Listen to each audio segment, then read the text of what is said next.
Terima kasih. Selamat malam Bapak Ibu sekalian yang hari ini hadir di studio dan tentu saja yang menyaksikan melalui tayangan televisi atau streaming. Kami membaca sekaligus mencatat persoalan luar negeri, pertahanan keamanan, dan tentu saja dari tiga ini kami akan menyampaikan poin per poin. Yang pertama terkait dengan politik luar negeri kita. Politik luar negeri kita adalah alat untuk negosiasi terhadap dunia luar, tapi kepentingan nasional harus nomor satu. Kenapa itu menjadi penting? Karena kita mesti betul-betul bisa melakukan redefinisi terhadap politik luar negeri yang bebas aktif, yang disesuaikan dengan kondisi kekinian. Ini penting karena apa? Karena kita perlu untuk memilih, memilah, dan memprioritaskan yang menjadi kekuatan, keinginan dari bangsa dan negara ini.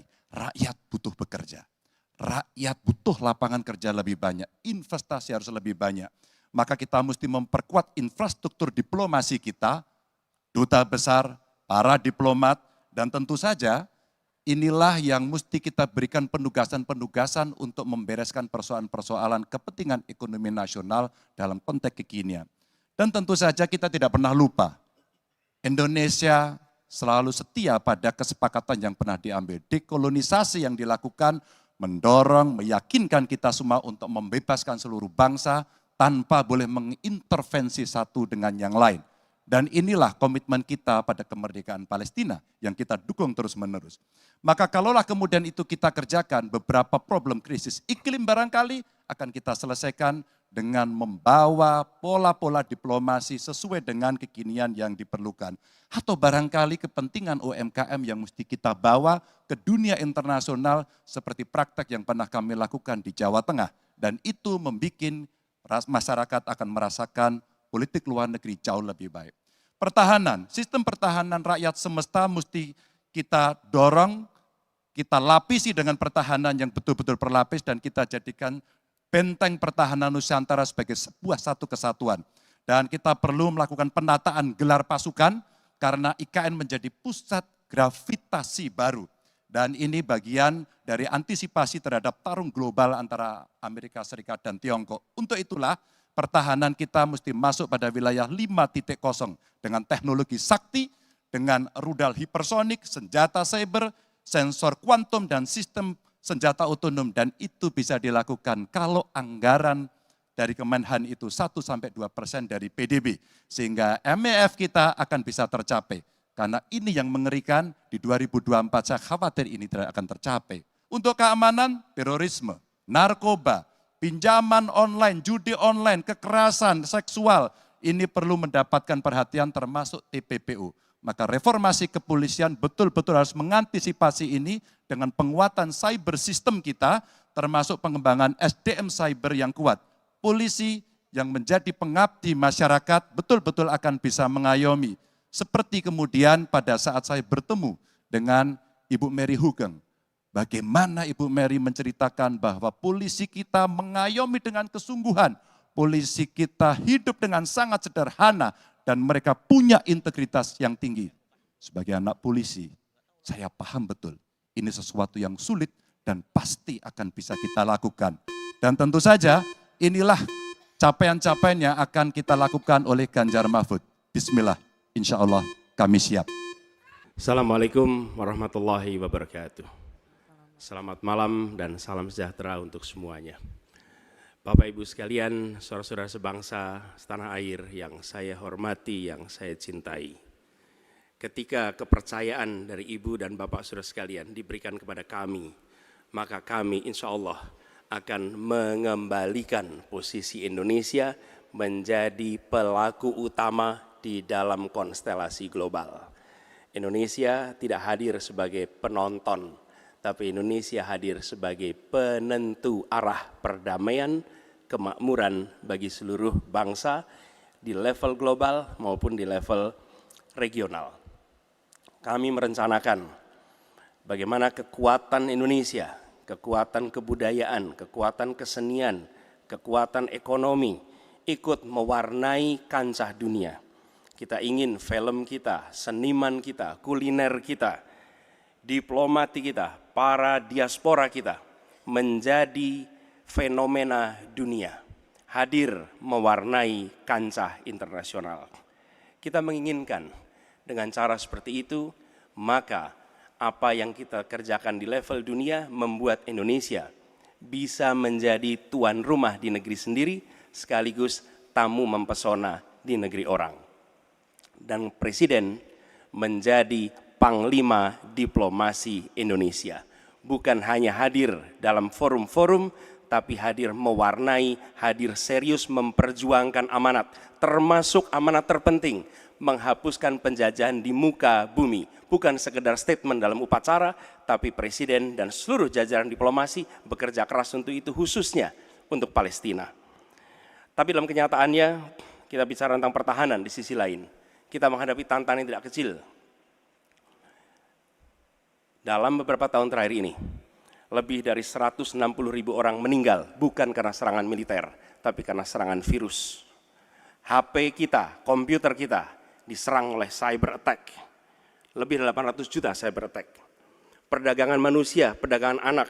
Bagaimana perempuan, anak-anak menjadi korban, lebih dari 3.000 orang.